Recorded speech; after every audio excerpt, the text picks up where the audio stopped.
Eu sou o Amílcar Correia e este é o P24.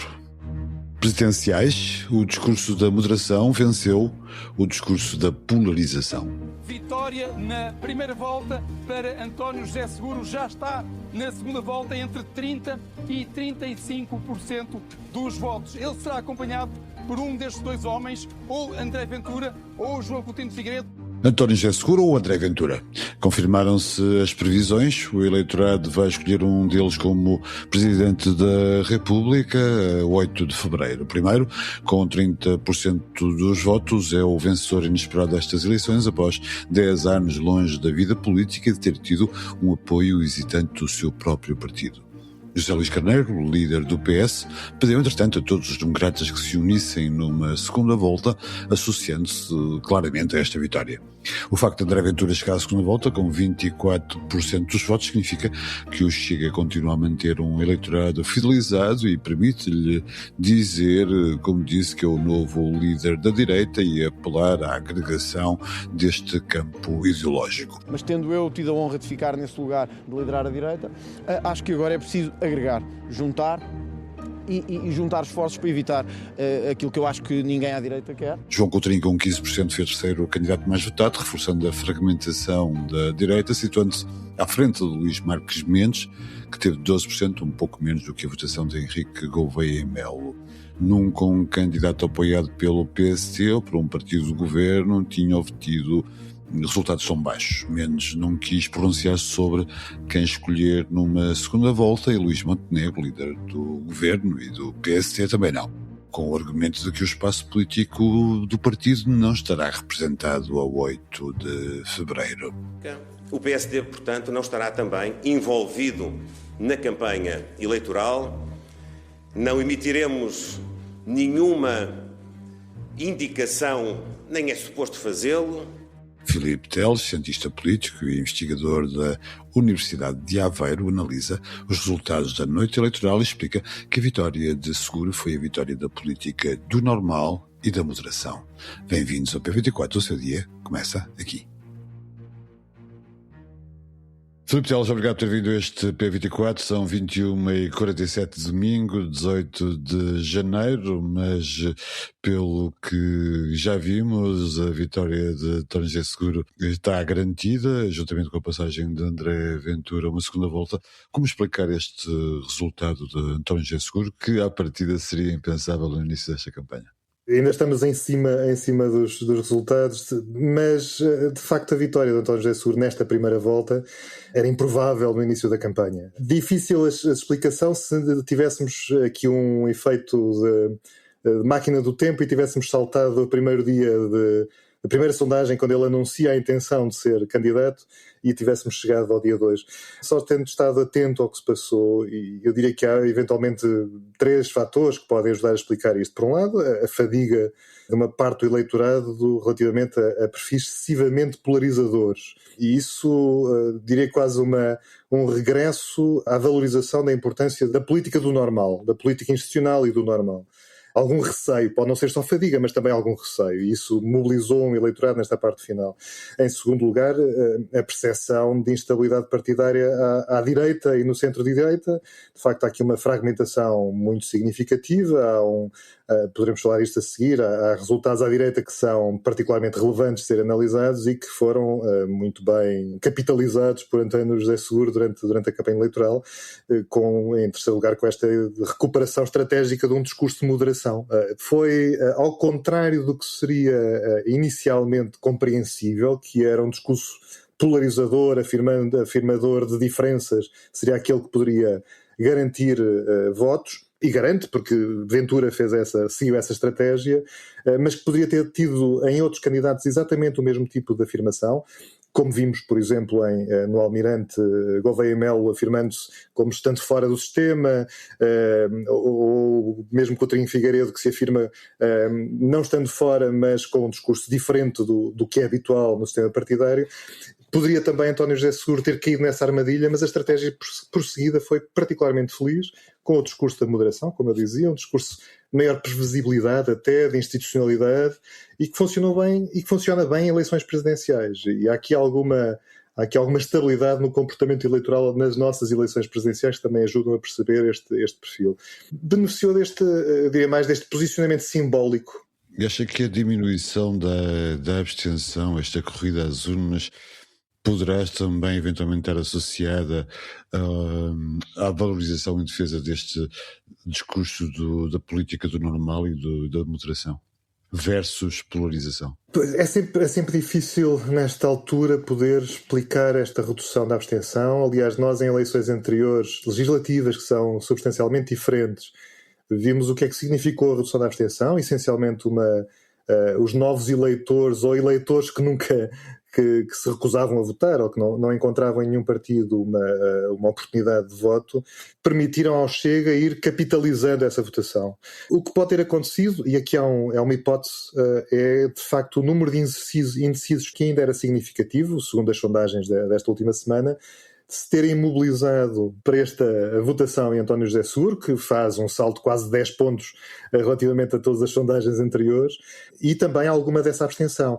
De facto, eu apresentaste também mais como um ex-líder e uma figura de ex-líder partidário, uma figura de continuidade democrática, neste contexto de uma presidência que precisa ser exercida com alguma normalidade, pode ter resultado de facto e pode ter mobilizado esses indecisos. Aquela velha expressão de que a presidência é um último garante de estabilidade, não tanto a moderação, etc., mas um garante de estabilidade, pode ter resultado no discurso político de campanha de António José Seguro, que resultou sim em votação. Não sabemos se foi precisamente este o tipo de apelo que foi mais eficaz, mas que o resultado vem demonstrar que a campanha funcionou, e funcionou como nunca tínhamos visto, ou como poucas vezes vimos em campanhas eleitorais em Portugal. Se compararmos primeiras sondagens com resultados, o salto é substancial. E sabendo o historial da relação entre a Seguro e o Partido Socialista, nomeadamente nos últimos 10 anos, o PS pode cantar a vitória, pode chamar a si os louros deste resultado?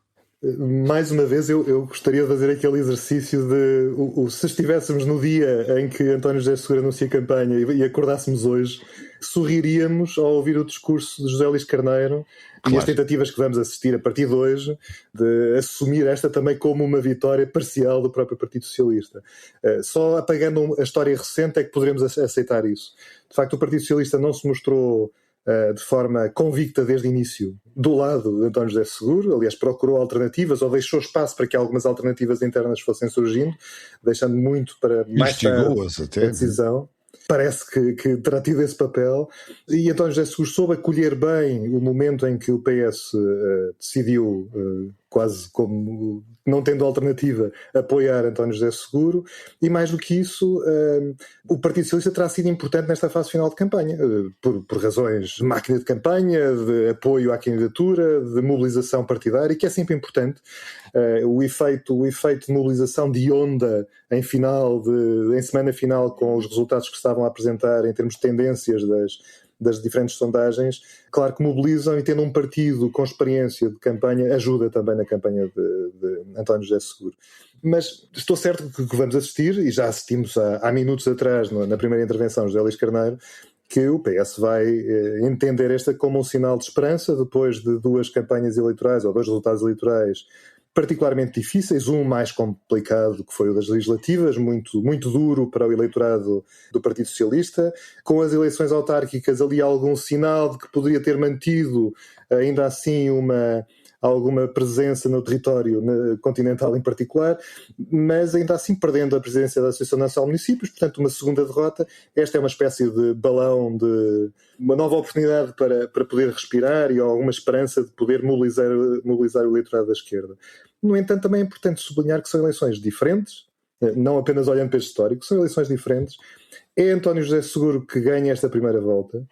António José Seguro tem certamente, para uma segunda volta, a capacidade de mobilizar um eleitorado que o Partido Socialista não tem não terá a mesma capacidade de fazer, e portanto é mais uma vitória de António José Seguro do que do PS. Ainda assim o PS terá aqui uma oportunidade de procurar respirar durante algum tempo e repensar também a sua estratégia. Esta votação em António José Seguro, o espaço vazio que o Almirante Gouveia Melo vem ocupar, não com uma percentagem tão significativa como se esperava, mas ainda assim importante, são sinais quer para o PS, mas também para o PSD pelos resultados à direita, de que os partidos do centro, os partidos da governação tradicional em Portugal, têm que pensar de forma muito séria o seu posicionamento. E, nomeadamente, o PSD. Marcos Mendes teve um resultado embaraçante. Luís Montenegro é, obviamente, um dos derrotados da noite. Nunca um candidato apoiado por um partido de governo pelo PSD teve estes resultados. Há uma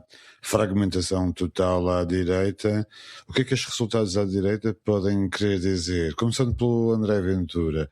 É, obviamente, uma hipérbole quando ele diz que é o novo líder da direita, mas também não está assim tão longe de poder vir a sê-lo. Sim, o André Ventura tem aqui um segundo lugar que é importante para afirmar o crescimento da sua alternativa política, de si próprio e do Chega, mas, como sabemos, confundimos facilmente ambos. Confirmou o padrão de crescimento sustentado, mas ainda assim não era a vitória desejada, pelo que fomos percebendo nos últimos dias de campanha. André Ventura estaria à espera de ter aqui um primeiro lugar, sabendo que iria ter, ou anunciando já uma derrota na segunda volta, que iria ter pelo menos um primeiro lugar na primeira volta, o que lhe permitiria ter um discurso ainda mais afirmativo relativamente à possível liderança da direita em Portugal.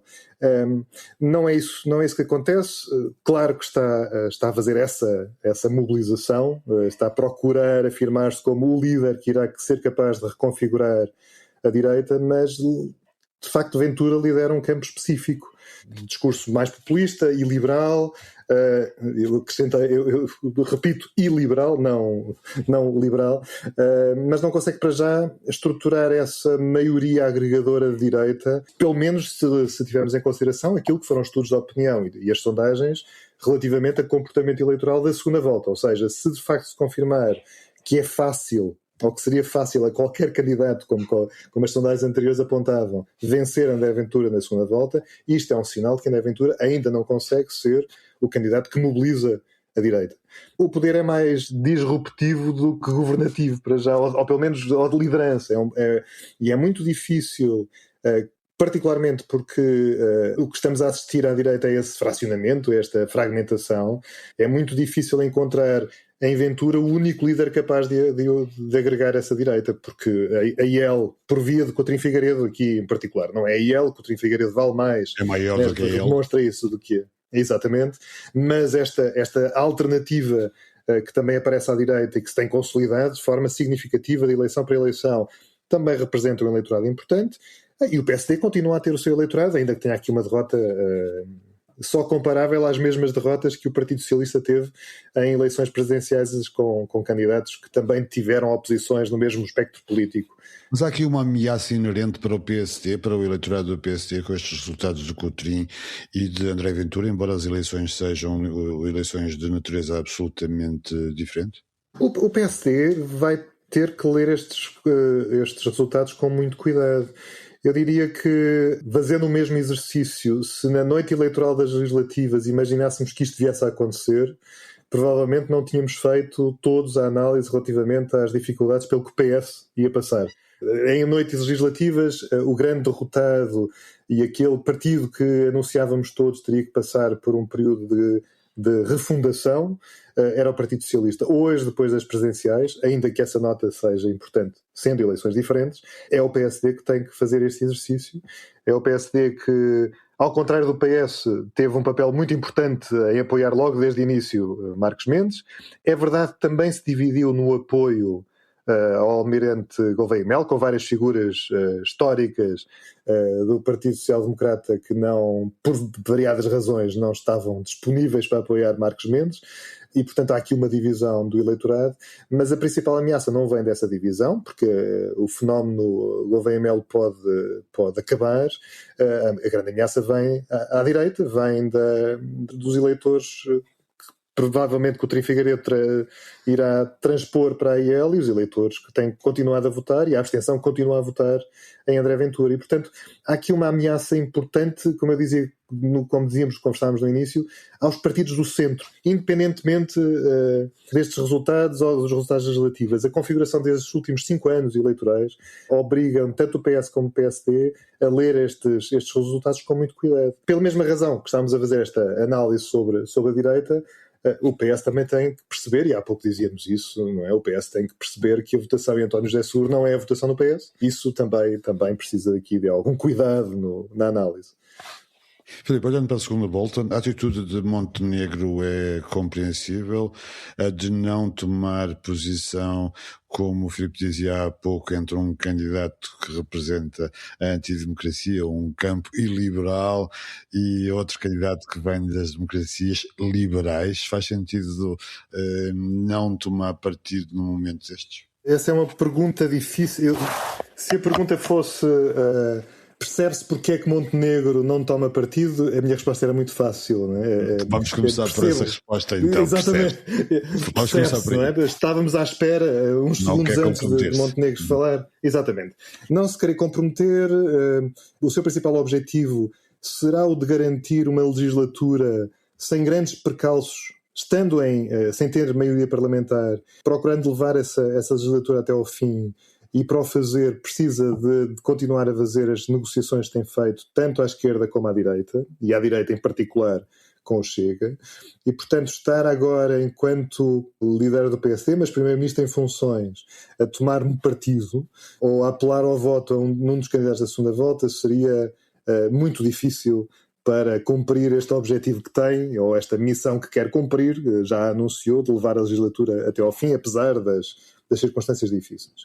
A segunda pergunta, ou a pergunta original, se é compreensível, não admira que este resultado ou esta afirmação tenha surgido agora, do não compromisso, dado o posicionamento que Montenegro sempre assumiu relativamente ao Chega. Nunca, as linhas vermelhas de há duas legislaturas atrás, há umas legislaturas atrás, já não existem. O Montenegro nunca hostilizou de forma muito clara o Chega, porque sabe que precisa não só dos deputados do Chega no Parlamento, como precisa dos eleitores que podem votar no Chega e que polarizaram, fragmentaram, dividiram a direita, e que para o que o PSD continua a ter alguma presença importante nas eleições futuras, poderá vir a precisar deste eleitorado. E, portanto, não surpreende, era de esperar que acontecesse. Agora, de alguém que fez o seu percurso nas instituições democráticas, que consideramos que tem um percurso com uma liderança partidária, que foi líder parlamentar, que tem uma história num partido relevante para a democracia portuguesa, não ter sido capaz hoje de dizer que está do lado do candidato António José Seguro, isso pode-nos obrigar a fazer outras leituras, não tanto de cariz tático, mas mais de cariz ideológico e até de personalidade. Do ponto de vista tático, era o que estaríamos à espera. Sim, é mais compreensível. No fundo, o não é assim às vezes. Filipe Teles, obrigado por ter vindo a este P24 neste domingo à noite. Muito obrigado. Muito obrigado. Mais um ano que passou e mais umas quantas modas que nos deixaram, mas como assim? Músicas que não nos saíram da cabeça, bonecos feios que precisávamos de ter. Ai, que fofo, meu favorito! Este era o que eu menos queria! Doces que tínhamos mesmo de provar. É muito bom! É isto que vocês fizeram viral? Em 2026, o Como Assim olha para as nossas obsessões coletivas e traz explicações. À quarta-feira, de 2 em 2 semanas, no site do Público e nas aplicações de podcast. Estreia dia 21 de janeiro. Obrigado por ouvir o P24. Voltamos amanhã. Para não perder os novos episódios, subscreva este podcast do Público na sua aplicação preferida. Para além deste programa, há mais para descobrir em público.pt/podcasts. O Público fica no ouvido.